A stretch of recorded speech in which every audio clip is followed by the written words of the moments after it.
Let's go over exactly how to do an overlapping straight stitch. So I've got my needle and my thread.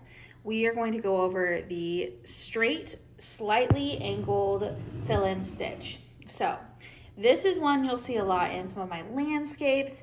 It's a lot easier than it sounds. Maybe it can be a little intimidating, but it's not. It's basically the long and short stitch, but it's overlapping. So let's get started. You're going to first start with just a stitch. Now, to save thread, what I normally do is find an area close to the one I just went in, go back. I see I got a little tangled back here. I try to get a lot of thread so I could give you a good, there we go. Okay, untangled. Now I'm gonna come back over here. Then I'm gonna come over here. You're basically just using stitches that kind of go on top of each other at different angles to just fill in an area. Sometimes I like to do this versus the long and short or the French knots, just because it's just a little bit easier and it's a little bit sometimes just fun to do something different, which is why I like to do it. So I'm basically just continuing to do it the same way, just going back and forth. I'm going to tighten this up a little bit. There we go. Just back and forth. Whoops. Clearly I'm using a smaller hoop than I have in all my other videos. That's because I'm using our ornament hoop. We actually have Christmas embroidery ornaments, depending on what time of year you're watching this video. They look like this, and this style might look slightly familiar because of what I'm working on right now. We have this one, and then we have another one, the tree one. I'm not 100% sure where that is. I'm trying to just look around.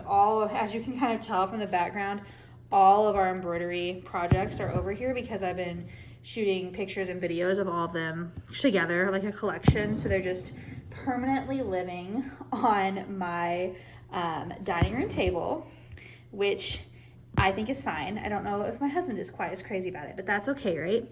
So I'm just going over and over. I'm going to zoom in a little bit.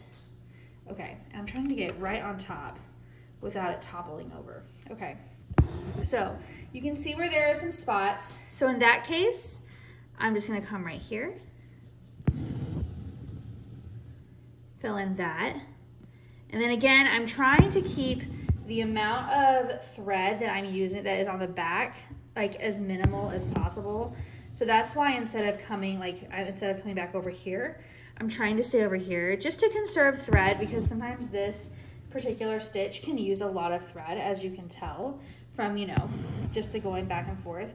You're really just, in most of the time, you're trying to make it look like grass, or you might be trying to make it look like water, or you might be trying to make it look like snow. Sometimes with a long and short stitch, I get a little stressed because I'm trying to make it all look super, super even. And since I primarily started doing embroidery to kind of help me relax, have a screen-free hobby, help with mental health, I don't generally like to do stitches that are stressful for that reason. So sometimes it's just nice to have a break. So as you can see, we're really starting to get this effect of the grass with them going in different directions, which is exactly what we're going for. Now don't forget, if you ever have trouble with any stitches or you're not sure if you're doing them right, don't hesitate to send a DM to Ellie and Grace on Instagram. That's usually where you can find me.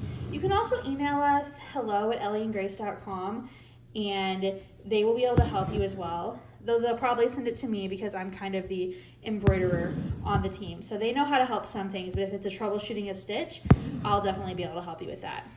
All of our embroidery kits are completely beginner friendly, and they're really designed just to let you have some fun. I don't want it to be stressful. Sometimes people will message me and they'll have a question about a stitch, or they're not sure if they're doing it right, and sometimes I suggest something else, or I have frequently been known to send a video of my own stitching and show them exactly what they're looking for. and just that way, because sometimes it's just easier to send a video to someone when they have a question. And I want to really make sure that you all are able to complete these projects because it's just so relaxing. I don't know about you, but I'm tempted sometimes to be on my phone all night, every night. I just go from different apps to different apps and see what's new, and it's not very restful and it's not very fulfilling. But if I spend that time instead embroidering, maybe listening to the Bible, listening to some worship music, listening to a podcast, it's just so much more helpful and just so much more beneficial. So this is in general how you do that overlapping straight stitch. I hope this helps, and if you have any questions, don't hesitate to reach out. You can also find all of our kits, and we also have PDFs now too, at elly.gr.